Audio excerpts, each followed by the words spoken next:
এটা ছিল আমার সি সেকশনের দিন সকালবেলা। সকালবেলা ঘুম থেকে উঠেই যখন সিদ্ধান্ত হলো যে আজকে আমার সি সেকশন হবে, তখন আসলে দেখতেই পাচ্ছেন আমার মুখের অবস্থা কেমন। তো সকালবেলা ঘুম থেকে উঠে আসলে কিছুটা প্রবলেমের কারণেই এই সিদ্ধান্তটা নেয়া। তো আমি এদিকে সব কিছু রেডি করে রেখেছিলাম ফ্রিজের মধ্যে, মাংস-টাংস কিনে যে আস্তে, আস্তে টুকটুক করে রান্না-বান্না করে তারপর ফ্রোজেন আইটেম বাবুদের জন্য রেডি করে তারপরে এরকম একটা মানে যাব। কিন্তু যেহেতু প্রবলেমের কারণে হুট করে যাওয়া হচ্ছে, তাই সব কিছুই ফেলে সেইভাবে যেমন ছিল তেমনই হুটাপাটা করে ব্যাগ-ট্যাগ গুছিয়ে যেতে হচ্ছিল। আর এইদিকে আমার আম্মুর টেনশনে তার অবস্থা দেখেন, খুবই খারাপ অবস্থা।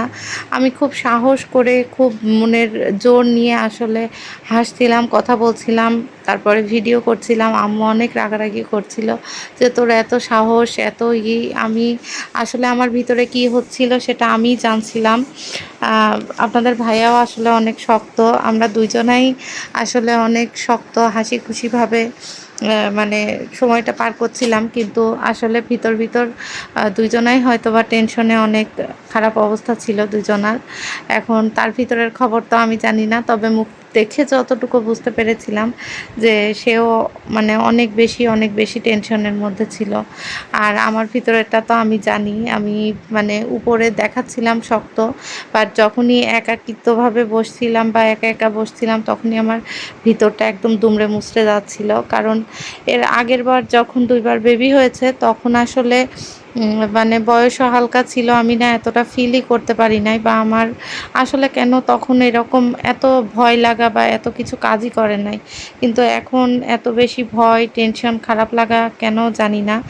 আর এই কারণেই এই ভিডিওটা আমার করতে বা দিতে অনেক লেট হয়ে গেছে। আরও ভিডিও করা যেত, বাট মানে আসলে সেরকম পরিস্থিতি একেবারেই ছিল না।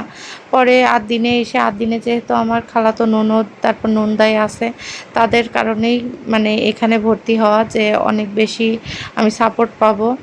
তো ওখানে ভর্তি হওয়ার পরে আম্মু আমাকে বেনি করে দিচ্ছিল। ওরা বলল যে বেনি করতে হবে, আর বেনি করতে হয় ২ পাশে। তো আম্মু বেনি করে দিচ্ছিল। তো এই যে বেনি-টেনি করে অপেক্ষা করছিলাম যে কখন মানে সিজার হবে। তো আমরা ভর্তি হয়েছিলাম বেশ তাড়াতাড়ি, দুপুর ২টার পরে চলে আসছিলাম। আর আমার সিজার হয়েছিল সন্ধ্যা ৭টার পরে আরকি। এদিকে আমি যখন বেনি-টেনি করে বসেছিলাম তখন মানে আমাকে নিয়ে যাবে আরকি, মানে তার কিছুক্ষণ আগে এই বিড়ালটা এসে আমার পায়ের কাছে ঘুরঘুর করছিল, একেবারেই নড়ছিল না। তো যাই হোক, ওর সাথে কিছুক্ষণ বসে ভিডিও করলাম আর মানে আল্লাহ করছিলাম। সমস্ত রকম টেনশন মাথার মধ্যে চেপে বসেছিল আরকি। যারা এই সময়টা পার করেছেন তারা তো অবশ্যই জানেন, সেসব আপুরা, যে আসলে কি অবস্থা হয় বা কেমন হয়। তো আমারও সেম অবস্থা ছিল।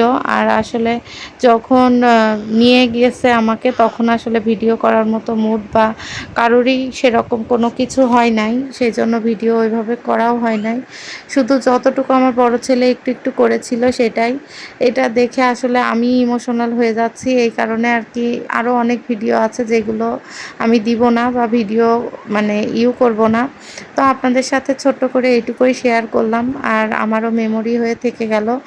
এই কারণে এই দিনটা আসলে ভোলার মতো না, বা মানে এই দিনের ব্যাখ্যাও করার মতো না। আমার ছোট ছেলে অনেক কান্নাকাটি করেছিল।